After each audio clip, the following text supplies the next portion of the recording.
Playing piano at church isn't an easy job. Not only do you have to be a great piano player, but you have to be great with pads, synths, leads, basses. You have to be ready to cover every transition, glue together the sound of your band, and improvise at a moment's notice. But here's the secret. It's not effortless for the pros either.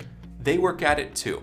Let me teach you 5 things you need to know that will help you reach that pro level. Now, for this video, I'm using just the Sunday Keys app and the stock Sunday Keys sound library. So every sound you're hearing is coming straight from my iPad. We're just using the built-in iPad screen recording function with no post-processing applied. Number 1, find your part during practice. As church musicians, we have to be honest and admit that we are essentially a member of a cover band, right? We're playing popular worship songs that people in your congregations know being sung by the top worship bands and artists around the world. And this is great, but it also presents really specific challenges to us as keys players, because the musicians playing on these albums are obviously incredibly talented. A lot of these parts are recorded in the studio or they're composed by professional arrangers. Even those live recordings often are recording the Midi and then syncing it up afterwards or layering parts in post-production to thicken up the sound. So when you listen to a popular worship song, it can be hard to pick out the parts by ear. Honestly, this is something that's going to be challenging to you, and I think this is probably something the pros never stop having to work at. But you can fine-tune your ear over time to get comfortable with the different kinds of parts and ideas that a lot of modern worship music relies on the keyboard for. There's a big difference between listening to something like This Is Amazing Grace and hearing that unmissable big synth lead part,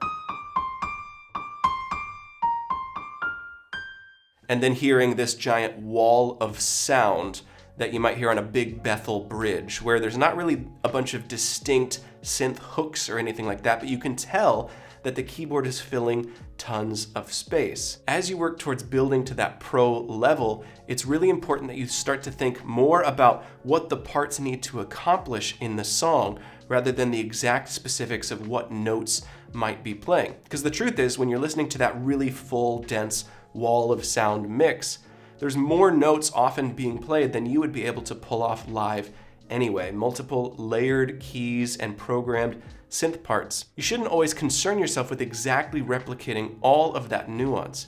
Instead, you need to think about what's the big idea that was inspiring the production of this song, and how does the keyboard contribute to that? So as you listen to the original recording, think about the parts that you hear, yes, but then also think about the space you can hear being filled, and let that inform your parts just as much, or oftentimes more than, the specific notes that you can hear being played by a piano or a pad. One other tip here, when you're listening to these songs, it's just as important to listen to what the other instruments are doing in the mix, because you need to make sure that you're leaving space for and complementing what they are contributing. Now, of course, we know in a worship band, the people that show up on Sunday morning for sound check don't always play the exact same parts that you hear on the recording, so there's going to be some communication required. But most of the time, it's a best practice to prepare for and plan around what the original recording has going on, and then be willing to be flexible when it all comes together at rehearsal. Now, sometimes as you hear all these parts, there are going to be things that you're really comfortable playing and things that might be a little bit uncomfortable, or parts that would just be too complex to actually pull off during a live performance. Or sometimes there's these parts that are possible to play, you can play them, but they're so detailed that it's just going to require all of your attention, all of your energy and focus. It's not always helpful to be so locked in on nailing that 16th note arpeggio for 5 minutes straight, maybe at the expense of actually being present in the room, being able to respond to and play along with your band, and being present to what's happening spiritually while you and your team and your congregation are worshiping together. So think about what you're comfortable doing. The last thing I'll say about finding your part during practice, this is maybe the biggest takeaway of this whole section. It's what I call developing a producer mindset. When you listen to that really big, full, lush original recording with all of the different layered keys parts, I think it's helpful to ask yourself this question. If the producer of that song were told they could only use 3 keys parts instead of 8, 9, or 10, what are the 3 that would remain? And then focus on those parts as you practice at home. Number 2, finding your sound. Now, in modern worship music, it's not just about the parts we play, but often it's just as much about the sounds we use when we play those parts, right? Like, I mean, this is Amazing Grace. Sounds pretty different with this soft grand piano sound than that bright super saw synth lead. So as you practice the parts, you have to also work on finding your sound. Many professional musicians, definitely the ones that you're hearing on today's popular worship songs, have carved out their place in their bands, in the music industry at large, not just by being accomplished players, but by being very skilled at choosing the right voices, the right sounds, the right textures to complement a given song or moment of a song. So if you want to level up your playing, this is a skill that you need to develop too. It's the other side of that producer mindset, not just which parts would remain if we could only pick 3 or 4, but which sounds would I use to bring all of that to life in the most interesting way that complements and enhances the sound of my band.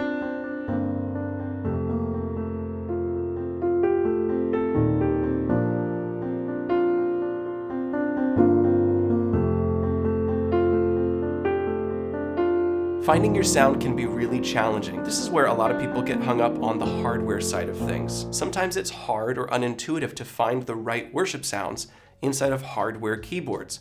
And depending on the software you use, that can be a challenge too. And that's why I do think the Sunday Keys app and its built-in sound library can be such a benefit to many worship keys players, because the entire library is curated and focused on what modern worship music is doing. And we update it every month with new sounds. So as new trends and styles emerge, Sunday Keys helps you keep up to date with what's happening and have the sounds you need easily accessible as you prepare at home. Again, we are in cover bands, but we are also uniquely gifted as artists, and we can give of ourselves in worship music by expressing ourselves creatively. This introduces another topic I really love to talk about called taking safe risks. This is when you have a general idea of what you need to do in the band, the space you need to fill. Maybe you know that you need a pad sound or a couple of layered pad sounds. But once you defined those guardrails, then you can take lots of different creative directions within that space. Different kinds of pad sounds, maybe a distorted pad, or a really, really bright or dark pad. These kinds of decisions aren't really even risks, but they're sort of just playing within the sandbox that you define for yourself. And it's really helpful to save you time to balance the effort you put into it versus the return you get back, to define those big picture things first. Like, I know I need some kind of piano and some kind of pad, because then you can explore within those two categories rather than just saying, I need 2 sounds, and then just exploring the full breadth of what you could possibly do. So it's good to focus it down and funnel it down one step at a time, break it into those smaller decisions, and then take some creative liberties within that sandbox. Point 3, you have to figure out how to mix your patches. Once you define the parts and the sounds that you're going to use, you can prepare at home to the best of your ability, but you don't actually know how it's going to come together until you're in the room with your actual bandmates. Sometimes you have the luxury of a long rehearsal, maybe a midweek rehearsal, to hash all of this out. Other times you just have a quick 45-minute sound check on Sunday morning before service kicks in.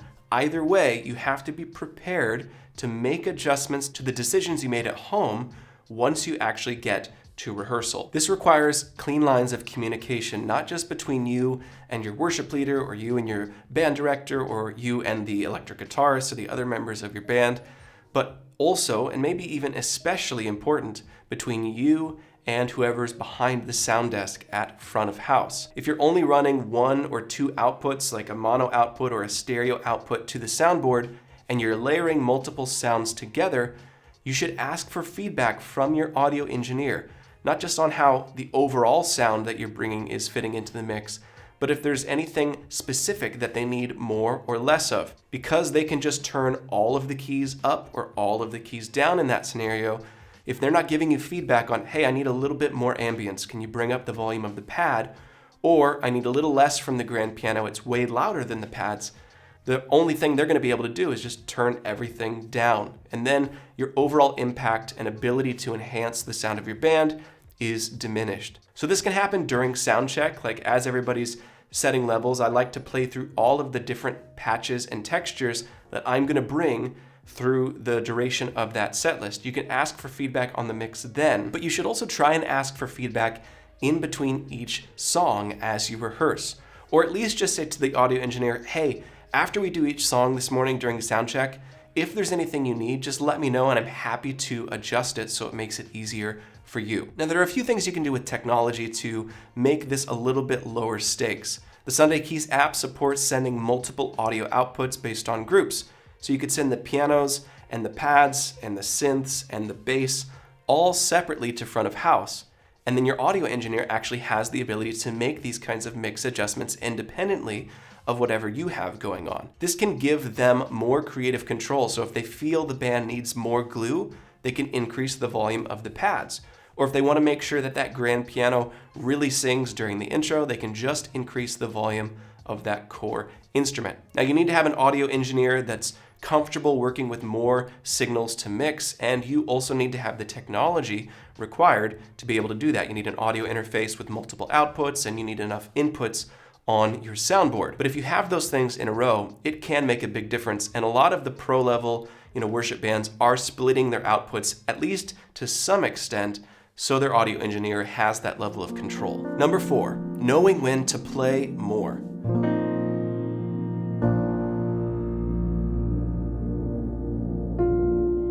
Pro-level musicians understand and respect that the people they are playing with, the people they're surrounded by, are also pro-level musicians.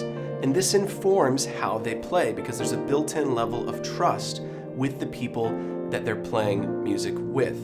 And you can adopt this mindset too, even though the people that you're playing with might not be all at that pro level consistently weekend after weekend. The pros are comfortable with this level of give and take. They understand that music is a dialogue, it's a discussion, it's this exchange of ideas, supporting and enhancing each other, carving out space for people to have their moment, to speak louder than the others, and then also creating this bed of support when it's somebody else's time to have that kind of moment. It can be harder to do this in the real world when you have an electric guitarist who's just strumming away rhythm power chords, who's not really comfortable taking those creative steps into big lead parts. Maybe they don't have a big pedal board with interesting guitar tone that emulates what is on today's top worship records. Or maybe you're in a smaller band where you're playing piano and you just have acoustic guitar, maybe a little bit of percussion. Sometimes there's not as much room for the give and take part of this, but as someone seeking to play like the pros, you can always at least give. As your band is coming together during rehearsal or sound check, listen actively to what everybody else in your band is doing. And don't just think about, are my parts making sense? Am I playing them the way that I planned to play them? But instead also ask yourself, what is everybody else doing? And does anybody need, or is there an opportunity to support what they're doing?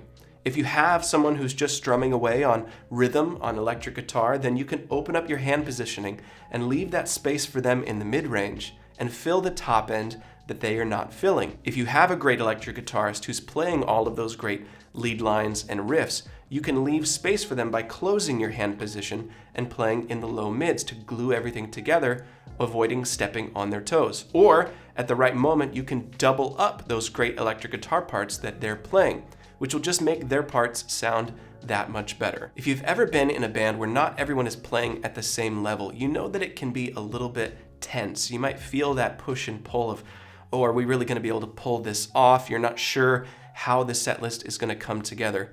Focus on what you can give, how you can support the other members of your band. That's what the pros are doing as well. Even though they have that trust and that confidence in the people they're playing with, they are still always focusing on how they can complement, support, and in a church context, how they can serve the other members of their band well. This leads to more unified worship, a more unified sound, where everybody feels like they're bringing their best. The last tip today is all about how to play with confidence. If you've ever been to see one of the big worship bands play a live concert or at church, you've probably felt, wow, they make it look so easy. Or just any touring band, there's always this sense that, wow, this is just effortless for them. They aren't having to struggle, they're not having to strive This is something that's just flowing out of them and coming naturally. And that's the end goal. We want it to feel that way for the folks in our congregations, like the band is just locked in and just doing their best, flowing creatively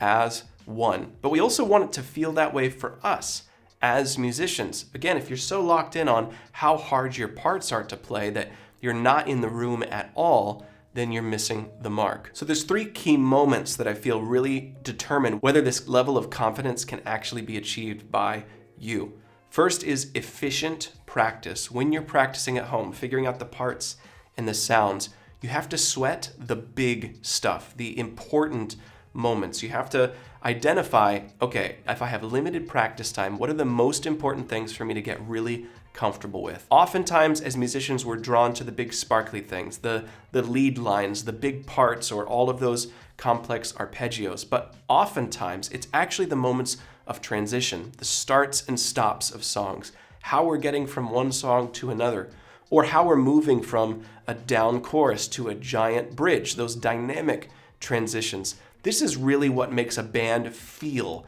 locked in, feel natural, feel like there aren't any distractions. It's easy to ignore those because they're not always the flashiest parts, but it is the big stuff that, in my opinion, makes or breaks a lot of corporate worship times.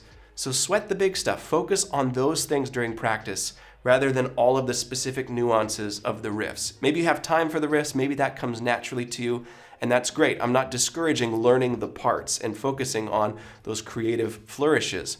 But if you're doing that at the expense of the transitions and the dynamics, then I think your practice isn't as efficient as it could be, and you're going to realize when the band comes together that you don't feel as solid in those moments as you could. That's going to lead to a gap in your confidence. So efficient practice and then collaborative rehearsal. When you're bringing everything together as a band, this is the time to not sweat the small stuff. Remember, everybody has come from home, hopefully having spent at least some time practicing, maybe not having spent any time practicing. Maybe they listened to the set list for the first time during the drive to church in the car.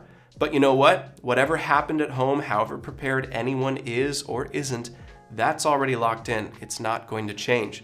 So if you sweat all the small stuff of what people aren't doing or what they're doing that isn't exactly how you would have them do it, then you're going to be pulled out of your primary role during that rehearsal, which is thinking about, with the ingredients we have, with the players and the musical concepts that are in this space, on this stage right now, how do we sound the best we can sound? How do I support and enhance what can happen in corporate worship over this 30-minute set list? So don't sweat the small stuff, don't sweat the things you can't change, and instead focus on your opportunity to enhance what your band is going to do and how God's going to use it once you actually hit the stage. And that leads to purposeful performance. This is the opportunity to keep your eye and your heart on the important stuff. You've put in all the time you can, finding your parts, practicing your parts and your sounds, figuring out how to enhance and support, give and take with the members of your band. When that countdown hits 0 and you click into that first song, this is the opportunity to engage in worship. And I'm not a fan of folks who say, like, you know what, when you get on stage, you should just try and flow and not worry about any of the details anymore and let God take care of all of that. Just express yourself. I think it's actually an act of worship to be focused, to try to play excellently, to try to remember the parts that you played during rehearsal and play them during the service so that everybody else in your band knows what to expect from you. At least most of the time. There's always those moments where improvisation makes sense, might be the right call. But more often than not, I think being consistent there is actually the right thing to do. But at the end of the day, you are there to serve, you're there to encourage, and you are there to worship by doing that serving and doing that encouraging. So I don't think it's time to go eyes closed, head down, and I'm not focusing on anything else that's happening in the room. I'm not focusing on the congregation. I'm not focusing on my band. It's actually a great time to be locked in on what you're there to do. Worship by playing excellently. Worship by serving. And as you do those things, then you also do have that opportunity to worship on a personal level as you see God moving in your church.